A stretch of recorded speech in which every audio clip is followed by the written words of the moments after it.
Welcome back po mga kaspero sa ating panibagong episode. Samahan niyo po kami mamana at dadayo sa isang bahura kung saan tayo nakahuli ng isang malaking dugtutuna. At ito yung buong kaganapan namin mga kaspero sa pagdayo.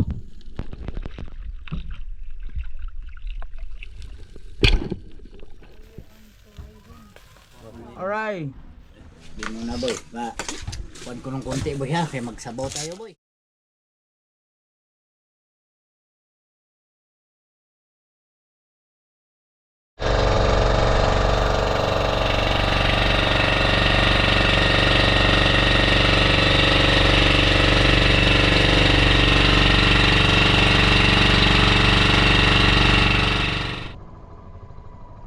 Yun. Ang daming kawa ng baitfish mga kaspero. Yun pa ay mga dalagang bukid or mga sulid. Dami po yan. Dito ba? Nandun pa sa bangka. Dami. Ito naman ang kinmak dito mga kaspero at saka mga tribali. Alright, prepare muna kami mga kaspero bago mag-dive.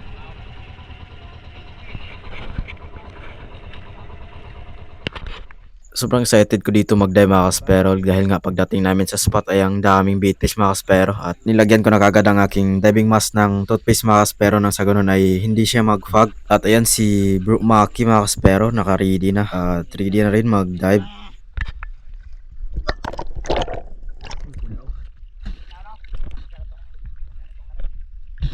Pelugs pala pa.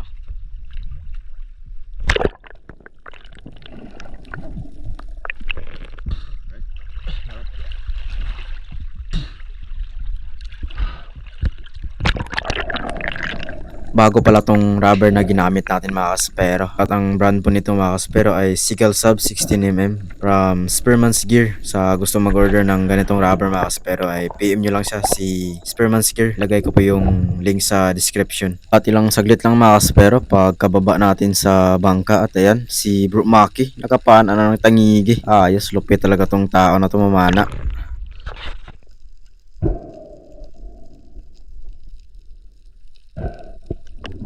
At ayan mga kaspero sa ating unang dive ngayong araw na to.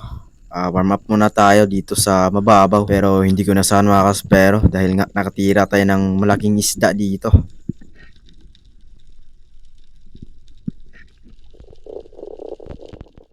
Pagkatapa ko pa lang dito mga kaspero, ayan, nagpakita agad sa atin itong malaking tugtutuna. Kaso lang nung pagtira natin ay napababa yung patama natin mga kaspero at isinabit pa sa mga bato. At yun, ang resulta mga kaspero ay nakawala at napunit. Sayang, malaki pa naman sana yun at yun na sana yung pangunang huli natin.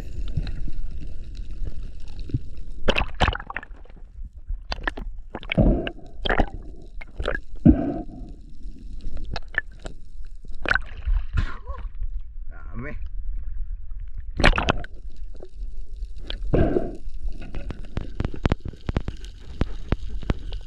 At dito mga kaspero habang nag-retrieve tayo sa shooting line natin na isinabit sa bato. Ayan, pagtingin natin sa taas may isang tribali mga kaspero. Kaso wala tayong magawa niyan mga kaspero dahil nga nag-retrieve pa tayo sa ating shop. At hayaan mo natin yan kasi makikita pa natin yan sa susunod.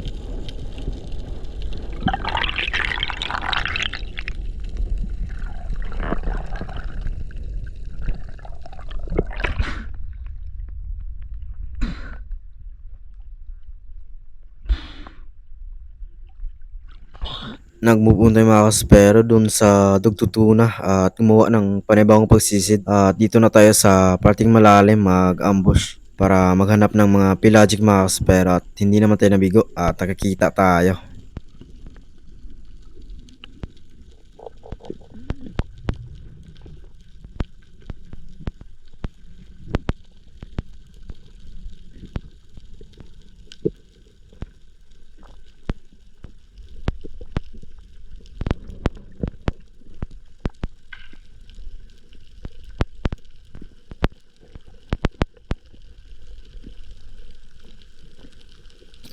At ayan mga kaspero, dalawang dugtutuna at isang kawayanon. At ang gusto nating tirayan dito is yung dugtutuna dahil nga nakawala yung unang dugtut natin mga kaspero. At hindi ko pinilit na tirayan yung sa unang paglapit nila mga kaspero dahil nga medyo malayo pa to. Sa pangalawang paglapit nila ay tinira ko na dahil nga abot na ng pana natin. Ganda naman ang patama natin. Kaya hindi ko na binigyan ng line mga kaspero dahil nga pag itong dugdugto na ay pag hindi napuruhan ay sasabi talaga yan sa mga bato. Secured naman yung patama natin mga kaspero kaya ito yung naging pangunang huli natin sa araw na to.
May agos ang spot na tumakas pero tatangay tayo sa parting malalim at ang ginawa ko dito ay tinawag ko si Papa Tonyo para magpati doon sa parting mababaw ng bahura. At dito mga kaspero sa ating panibawang magsisid ay bala ko mag-ambush dito sa 20 meters siguro at maghanap ng mga pelagic dito sa ilalim.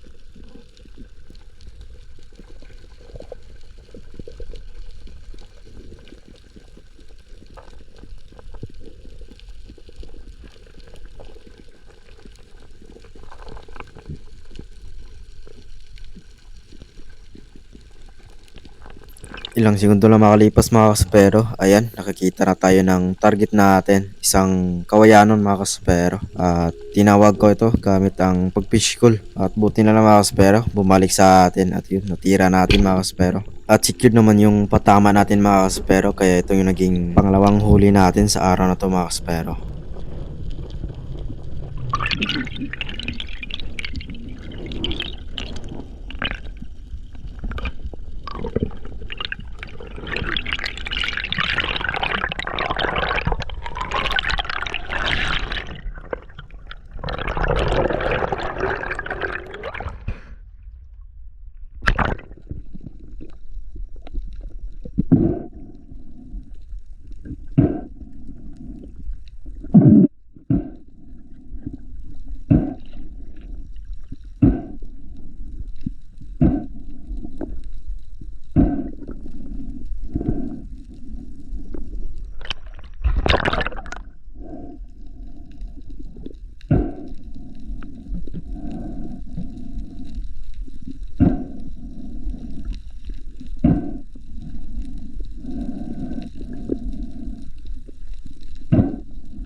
At dito sa ating panibawang pagsisid mga kaspero ay nakakita agad tayo ng target habang nagpapahinga sa itaas. Isang kawayanon na naman mga kaspero at nung maklos natin ang gap ay tinira kagad natin. At ang ganda ng patama natin mga kaspero na spine shot. At ito yung naging pangatlong huli natin sa araw na ito mga kaspero.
At dito mga kaspero ay lumipat kami ng spot dahil nga doon sa spot nating pinanaan ay madalang yung isda. At ang spot na to ay malapit lang din ito sa unang spot na ating pinanaan. At dito mga kaspero ay nagdive ako dahil nga nakakita ako ng maraming silk unicorn. At ayan mga kaspero, ang dami talaga nila. At kumuha tayo dito mga kaspero ng 3 piraso na slick unicorn. Kaso lang hindi natin na videohan dahil nga yung casing natin is nagka-problema at napasukan ng tubig. Kaya hindi na lang natin ginamit yung GoPro baka kasi mapasukan ng tubig at masira pa tuloy. At dito mga kaspero ay naka-video pa ako dahil nga hindi ko pa napansin na napasukan na pala ito ng tubig yung casing ko. At doon ko na napansin sa itaas mga kaspero na napasukan na pala kasi tinignan ko yung casing ko at dadali kong tinanggal at binigay ni Papa Tony. At pagkatapos nito mga kaspero ay umuwi na rin kami kasi itong spot na to ay mas madalang pa pala kaysa doon sa unang spot natin.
So nakarating na tayo. Grabe. Sulit yung dayo. Right. Right, left, right, right, left. Right. Left, right, right, left. Right. Nangharabis pa tayo. Right. Oh yeah. Oh yeah, tulo-tulo eh. Alright. Alright. Nabi ka ito kalingawan na ba? Hurot ito tanan lagi. Yan. Mahuli. Mga lods, nakahuli tayo ng isang tangigi. Ayaw mga unicorns yan. 3 sa akin dyan. Tatlo sila. 3 kay bata, 3 kay matanda. Try ko! Bata at saka matanda. Dito may kalahati. Iniwan sa pating.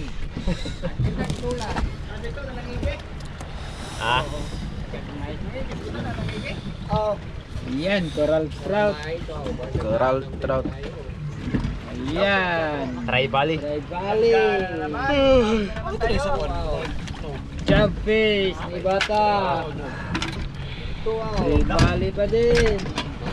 Ayan, salamat sa biyaya sa araw to. Paldo na naman.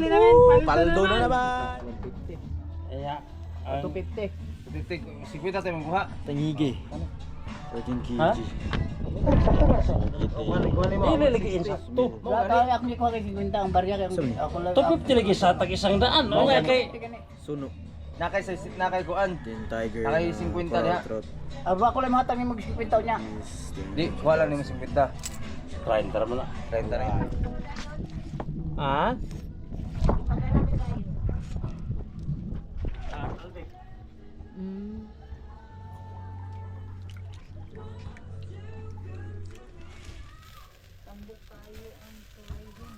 Wapay sarahan na. Alright. Tangigi. Yan. Luto na. Okay man. Right. Okay. Hey! Kain po. Ito. Inihaw na ano. Ito tawag eh? Select Select unicorn. unicorn. Yan, sinumpa. Lingkod ka, lingkod. Inihaw. Inihaw na sinumpa. Tinulam, King Mac. Sarap niya, malo. Ay, magpatungod si... Alis ga. Magpatungod si sausawan ah. Hinita. Dito dong. Ha?